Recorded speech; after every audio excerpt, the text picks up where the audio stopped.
আসসালামু আলাইকুম ওয়ারাহমাতুল্লাহ।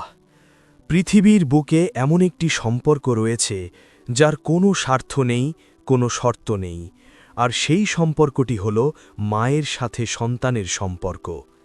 একজন মায়ের হৃদয় সন্তানের জন্য যতটা ব্যাকুল থাকে, পৃথিবীর আর কোনো মানুষের পক্ষে তা হওয়া সম্ভব নয়। আর ঠিক এই কারণেই একজন মায়ের দোয়া মহান আল্লাহ আরশ পর্যন্ত সরাসরি পৌঁছে যায়। মায়ের দোয়ার মাঝে কোনো পর্দা থাকে না।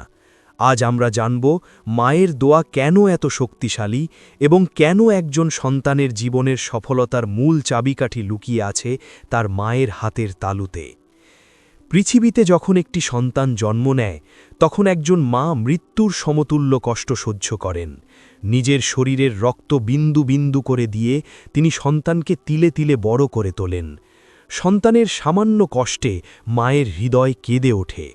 এই যে নিঃস্বার্থ ভালোবাসা আর আত্মত্যাগ, এর মর্যাদা স্বয়ং আল্লাহ রাব্বুল আলামিন অনেক ঊর্ধ্বে রেখেছেন।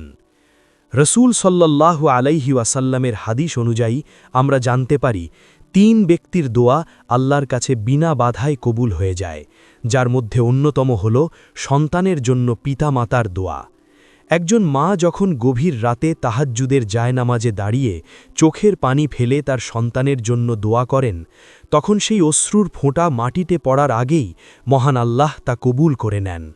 মায়ের হৃদয়ের গভীর থেকে আসা প্রতিটি দীর্ঘশ্বাস এবং প্রতিটি ভালো চাওয়া আল্লাহর কাছে অত্যন্ত প্রিয়। অনেক সময় আমরা জীবনে প্রচুর পরিশ্রম করি, মেধা খাটাই, তবুও সফলতা আসে না। এর অন্যতম বড় একটি কারণ হতে পারে বাবা মায়ের অসন্তুষ্টি। আপনি যদি আপনার মায়ের মন জয় করতে পারেন, তাকে খুশি রাখতে পারেন, তবে দেখবেন আপনার জীবনের বন্ধ দরজাগুলো ম্যাজিকের মতো খুলে যাচ্ছে। একজন মা যখন হাসি মুখে তার সন্তানের জন্য হাত তোলেন, তখন পৃথিবীর কোনো বাধাই সেই সন্তানকে আটকাতে পারে না। ইতিহাসে এমন অসংখ্য ঘটনা রয়েছে যেখানে শুধু মায়ের দোয়ার বরকতে সাধারণ মানুষ যুগের শ্রেষ্ঠ মানুষে পরিণত হয়েছেন।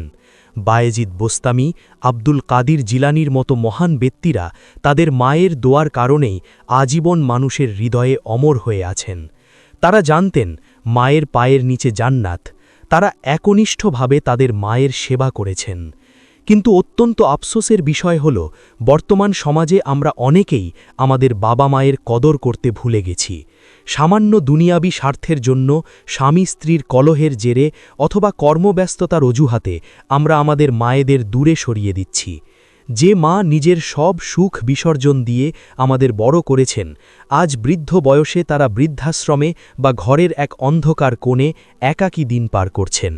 মনে রাখবেন, মায়ের চোখের এক ফোঁটা পানি আপনার দুনিয়া ও আখিরাত ধ্বংস করে দেওয়ার জন্য যথেষ্ট।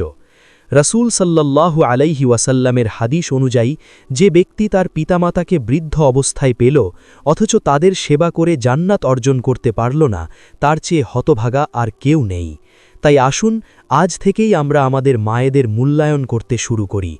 যাদের মা বেঁচে আছেন, আজই তাদের জড়িয়ে ধরে ক্ষমা চেয়ে নিন, তাদের হাসি মুখে রাখুন, আর যাদের মা এই দুনিয়া থেকে বিদায় নিয়েছেন, তাদের জন্য নিয়মিত দোয়া করুন। রব্বির হামহুমা কামা রব্বায়ানি সগীরা। মহান আল্লাহ আমাদের সবাইকে পিতামাতার খেদমত করার তৌফিক দান করুন এবং তাদের দোয়ার মাধ্যমে আমাদের জীবনকে আলোকিত করার সুযোগ দিন।